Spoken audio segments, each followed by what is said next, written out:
Good morning, good afternoon, or good evening, depending on where you're watching me from or what time you're watching me at. My name is Kihara Mwangi. I am an agribusiness journalist in this country, and I am here to talk about construction. Last week we started a new program on this channel. The name of the program is Market Corner.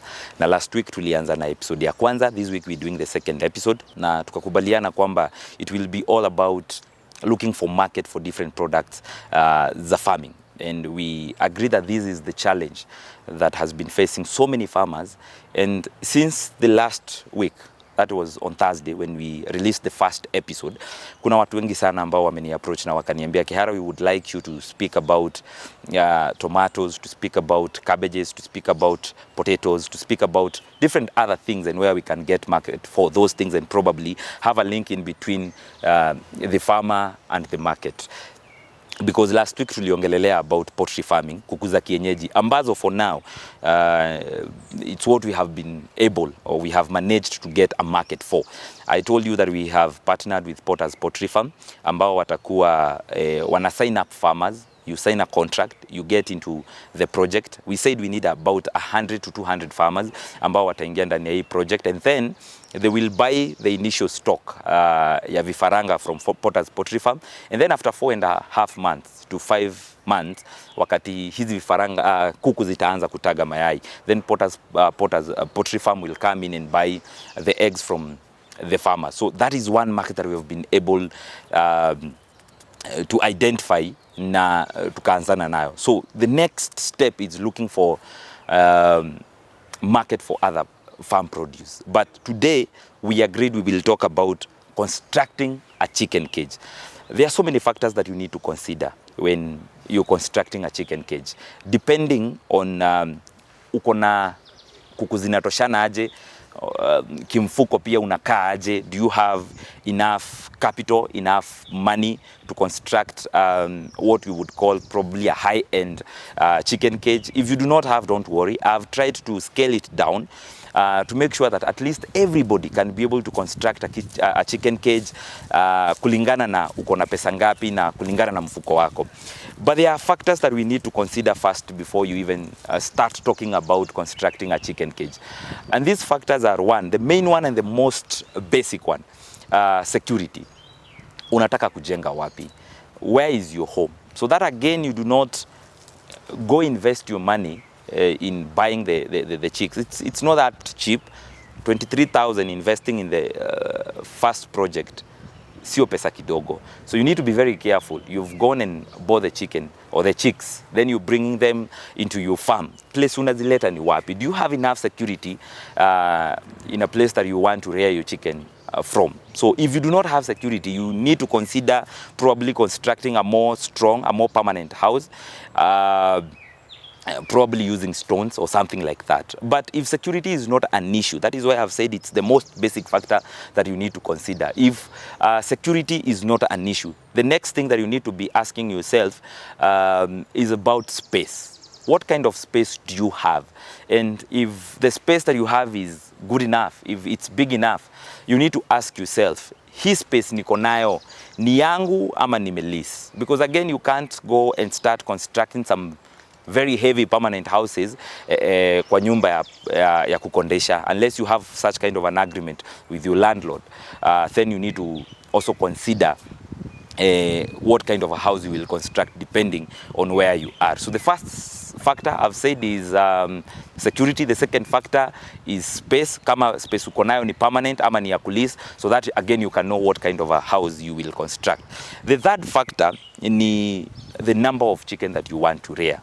For this instant, I want us to talk about 100 chicken. Mbona ninaongea kuhusu 100? If you've watched the first episode, we talked about this project that will need you to have at least 100 chicks, vifaranga 100, so that you can be signed up in this project. So let me nijifungie hapo kwa 100 chicks, so that we can look at how much space do we need to construct or to have when we are constructing a chicken cage of about 100 chicken. So those are the main factors that you need to consider The other factors you will consider depending again on what style of constructing you've selected. So we've talked about security, we've talked about space, and we've talked about the number of chicken that you need. Now, I will show you houses of a more permanent construction of a chicken cage. Na zile ambazo nimeweza kupata probably there are different styles of constructing a chicken cage. One of them, kuku inahitaji nini na nini. The most basic things that kuku inahitaji that you need to consider when probably you're constructing a chicken cage for it. One is what kind of a chicken are you rearing? In this case, we're talking about za kienyeji, and a specific breed tuliongea kuhusu broiler. You need what we call a free range. Free range ni after kuku zako, kuna the section that you will construct of where your chicken will be eating from. And then when the chicken is relaxing, itakuwa inaenda wapi? That is what we call a free range. It is not a must.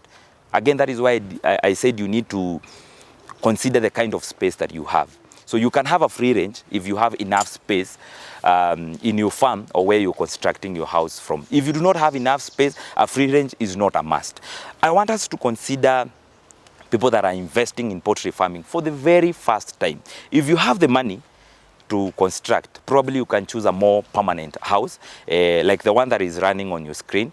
Probably you can use stones and the strong metals to construct a more permanent house. That will cost you about 70, 80, or even 100,000 for constructing a chicken cage of about 100 chicken.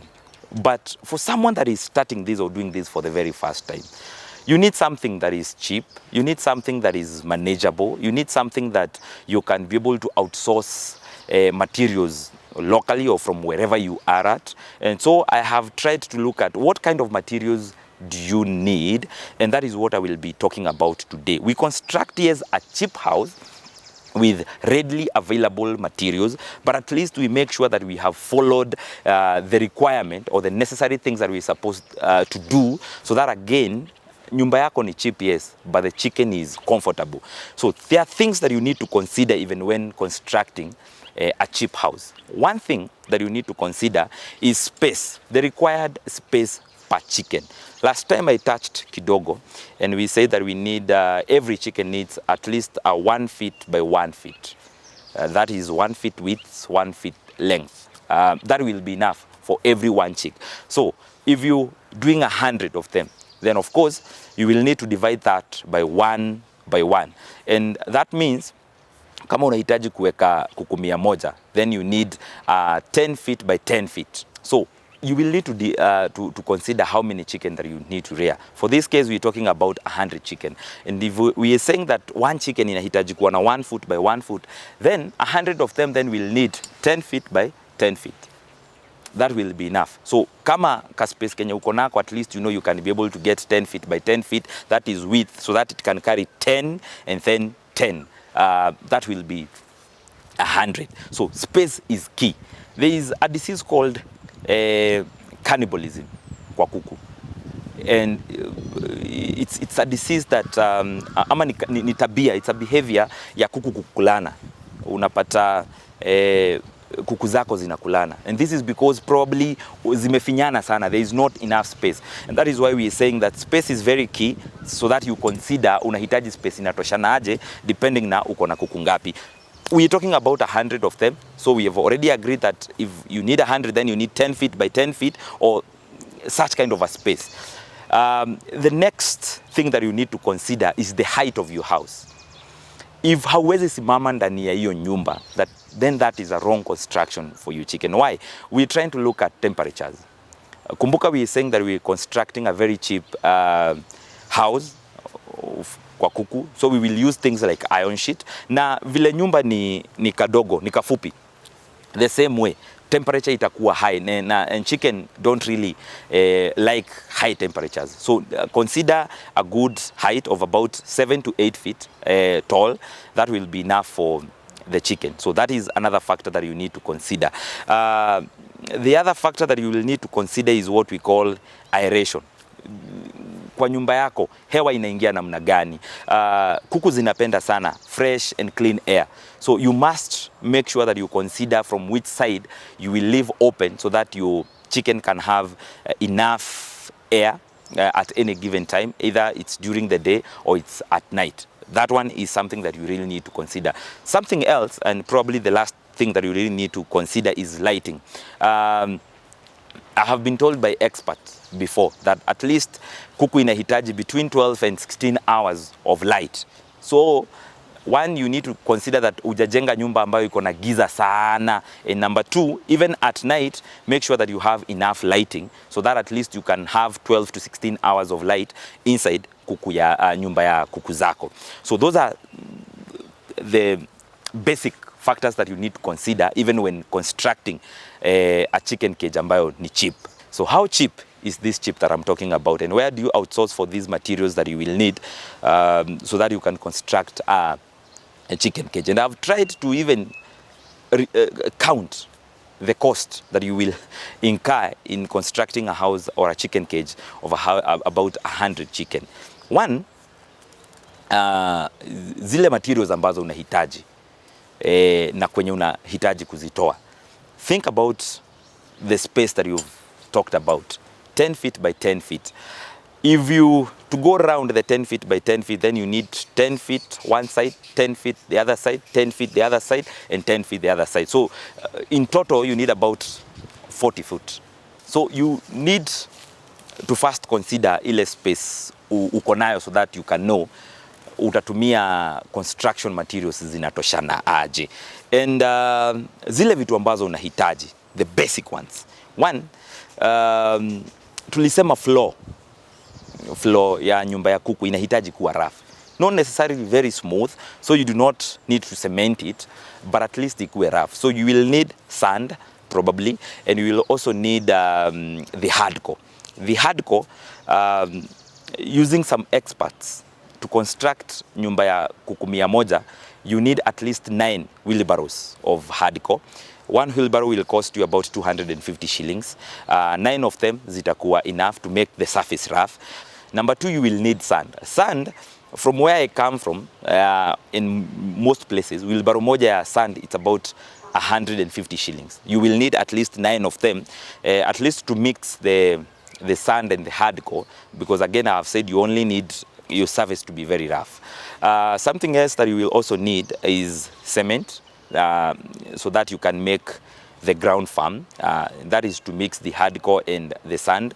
At least 5 bags. Bags 5 za simiti zinatosha to mix the two. So 1 bag of cement is about 500 shillings or 600 shillings. So multiply that by 5, that is about 3,000. So you have 1,350 for sand, you have about 3,000 for hardcore, and you have about 1,350 for cement. That will be enough for what you will be doing. So those are the basic things that could construct the service.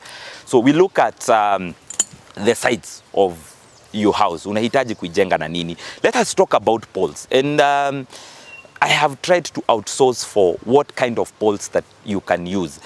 Kuna zingine ambazo zinatumika siku hizi kujenga nyumba ya kuku, nyumba ya mbuzi, nyumba ya ng'ombe.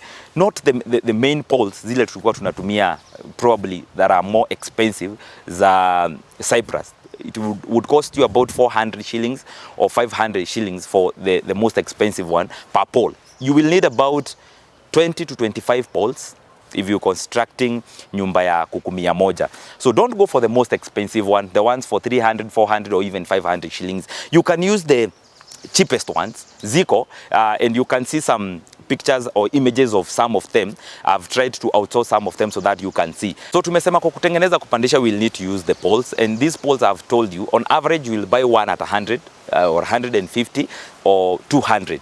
Na Kikuyu nasikianga mashietaga aboru. I don't know if you have had such kind of a name. So you just go to a hardware, waulize hizo cheap posts ambazo wako nazo. You will see them, they are very long. And actually they are the most recommended for constructing a chicken cage, kwa sababu hata juu you will still use the same. So one will cost you 150.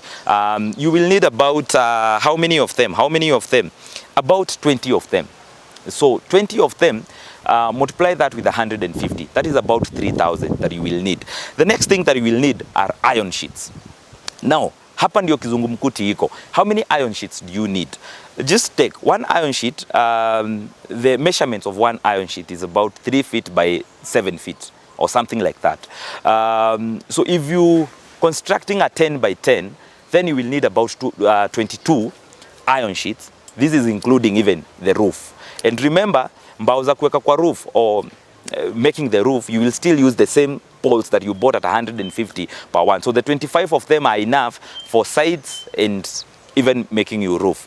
And we've said those ones will cost you about 3,000 shillings, sorry. So iron sheets, you need about 22 iron sheets. Hizo zenye measurements zake ni 3 by 7. You can go to places like Kariobangi, you can go to places like Kagundo Road, you can go to places where they sell second-hand iron sheet. You do not really need to use the strong iron sheets, the most expensive one. One iron sheet probably would cost you about 470 to 570 shillings. The second-hand iron sheets. You can get them at Kagundo Road, you can get them at Kariobangi. There's so many places that are selling these iron sheets. One would cost you 470 or 570, depending again on where you're buying them from. And you will need about 22 of them. So for the iron sheet, if we work with the maximum of 570 shillings, you will need at least 12,540 shillings to buy the iron sheets. What else haven't we bought?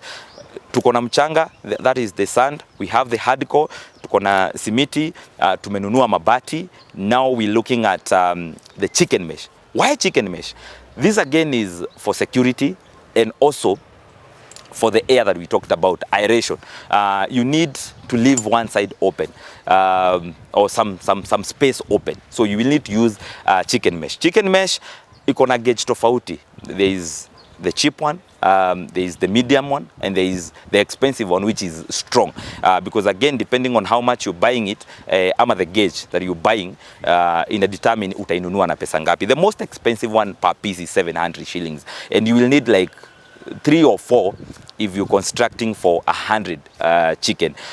So you can multiply that 4 or 5 by 700, and you will find for the chicken wire you will need 2,100. And then now you will need the long chicken mesh probably to surround your whole house, so that hata zikichimba chini at least zisitoke nje. 14 meters is enough. That will cost you about 1,500. So we have everything that we need. Total cost for these materials will be about 25,740. It can be higher than that, or it can be lower than that, depending on where you're outsourcing your materials from. The only things that you have not bought from that cost nimekufanyia ni misumari. Misumari, of course, utahitaji zile za mabati, the roofing nails, and you will need these other ones. 10 kgs will be enough for both roofing nails and the kawaida nails. 10 kgs counting at least, at most, a kg of nails would cost you 200. That is the roofing nails. They are the most expensive. So that is 2,000 that you will need for the nails. Add to the 25,000, that is about 27,000. Again, I've said this cost can go up or lower depending on where you're buying them from. Labor ndio kitu imebaki. So labor, again, depending fundi mwenye anakutengenezea umemtoa wapi na anakulipisha aje. At most, huwa wanalipisha a third of the total costs za materials. We've seen it's about 27,000. So a third of that is about 5,000 to 6,000. And it can even go below that. So 30,000, you have constructed a very cheap, comfortable cage for your chicken. That is the only thing that you need. I've said these materials could go higher or down. I've just tried to give you a rough estimate of what you need, so that you can construct your chicken cage na uanze kufanya poultry farming. So that is it. So we have seen you need 30,000 for the construction of the chicken cage, at least a cheap one, and the one that at least kuku zako zitakuwa comfortable. And then now you need the 23,000 to buy the first 100 chicks so that you can get signed up in this project. That is about 50,000 shillings or even less that you need to start poultry farming. There are miscellaneous, of course, of about 2,000 or 3,000 to buy the feeding troughs, the watering troughs. Those are small things that you can be able to buy even as you progress with the project. But basically, that is what you need to start up poultry farming. Remember, you can start constructing pole, and then when you're done, now you can go and buy your first stock of chicken or chicks so that you can now start farming or doing poultry farming. So it is that easy. So you can start kidogo kidogo, preparing yourself and planning. Anza ku buy materials slowly. You can first buy the poles, and then you buy the iron sheets, and then you buy the nails, and then you buy the chicken mesh and the chicken wire, and then you go and buy the sand and the hardcore and the cement, and then ukipata 5,000 you do one thing, ukipata 10,000 you buy another thing, and then when you have everything, now you can call a fundi, pay for the labor, jengewa your chicken cage, and now come to Potter's Poultry Farm, get your first stock, and you get into the project. It's that simple. Next week we'll be talking about feeding. Now we have constructed a chicken cage for the chicken. We have bought the first stock, iko kwa nyumba. How do we now get to feed the chicken? Kuku ya siku moja ama kuku ya 1 month inahitaji kukua inakula chakula inatoshana aje? Full grown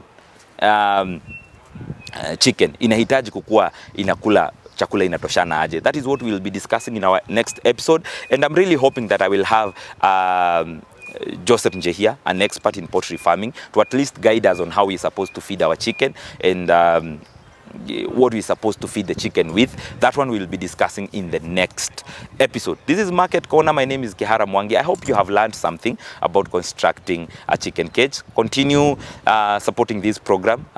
Continue learning about poultry farming. Subscribe. Tell your friends to subscribe so that we can learn together. This is a project I'm also starting. I have shown you the kind of space that I have, and I am intending to do about 400 to 500 chicken in this project. But wewe nimekuambia uanze na the minimum 100 chicken. So you still want to sign up kwa hii project, nipigie, tuongee, tuelewane. Facebook Kihara Mwangi, Twitter Kihara Mwangi, Instagram Kihara Mwangi. Subscribe, watch, hit the notification bell so that every time I upload something new, you get notified. Asanteni sana. Continue watching this channel. My name is Kihara Mwangi. Potter's Poultry Farm turedi ajusha improved kienyeji nisho kroira Kenbro ona kana Rainbow iria tutulikagia kuma kuri parent stock itu turedi ajusha thiku imwe kiumia kimwe ciumia igiri ona kana cia mweri umwe kuringana na uria ungienda. Oho tugaguthomithia tuhu uria ugicirira mbere ya ugurite tugacoka tugakuria murimi ne kumugurira matumbi na nguku na ciarĩkia kurekia tukagwethera thoko ya nyama. Tucerere hachari-inĩ itu Githurai 45 Progressive kona ya Bata barabara-inĩ ya Muhoko kana rũrenda-inĩ rwitũ rwa Facebook page-inĩ ya Potter's Poultry Farm ona kana no tuhũrĩre thimũ kũhetũkĩra 0720 967 151. Potter's Poultry Farm, we grow with you.